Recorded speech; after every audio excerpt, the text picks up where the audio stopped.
What's going on, Hoops fans? Your boy Brian here with another edition of Hoops Haven TV. Hope you guys are having a great Sunday. And on today's episode, we're going to be talking about the DeMar DeRozan trade rumors. Now, Sam Amick of The Athletic reported earlier this week that DeMar DeRozan's preferred trade destinations are the New York Knicks and the Miami Heat. Now, we're going to be taking a look at the fit for both teams, and I'm going to give you guys my opinion on what I think of him on the Knicks and him on the Heat. So, start off with the Knicks. Obviously, they're a team that has issues scoring. They're ranked 26th in the NBA in terms of scoring. They really run a 90s archaic type of offense and defense where, the spacing, the fit is very clunky.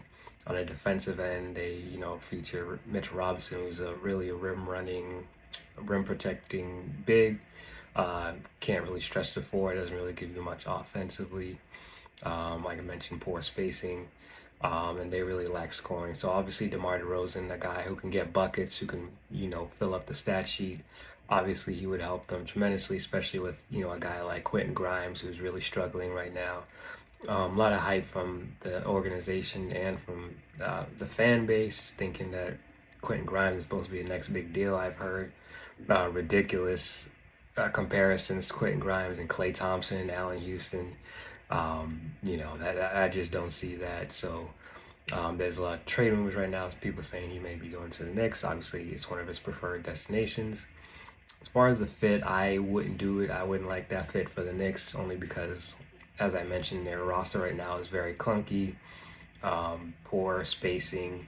DeMar DeRozan, if you were to remove Quentin Grimes, who's been asked out of the starting lineup and putting in DeMar DeRozan, you got DeMar DeRozan, who's not really a great three-point shooter. R.J. Barrett, who's very inconsistent, not really a good three-point shooter.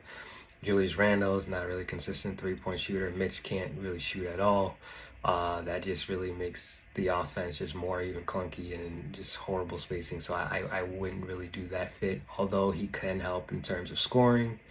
DeMar DeRozan's a mid-range assassin, can get to the rack. Not the greatest defender. Tom Thibodeau loves his defense. So it's another reason why it's really a poor fit.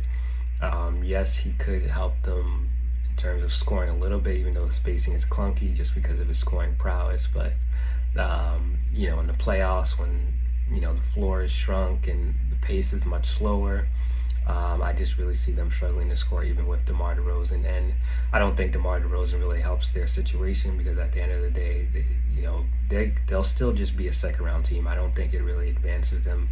I'm just a firm believer you need a superstar to win a championship, and DeMar DeRozan is clearly not that really good all-star caliber player, but not a superstar. Neither is Brunson, R.J. Barrett definitely not, and not Julius Randle. So for me, I just don't really see the fit. I like the fit better in Miami, to be honest with you. Miami also has issues scoring. They're ranked 20th in the NBA in scoring. They're ranked 25th in the NBA in scoring within the fourth quarter. DeMar DeRozan is actually ranked 11th in the NBA in terms of players and scoring in the fourth quarter.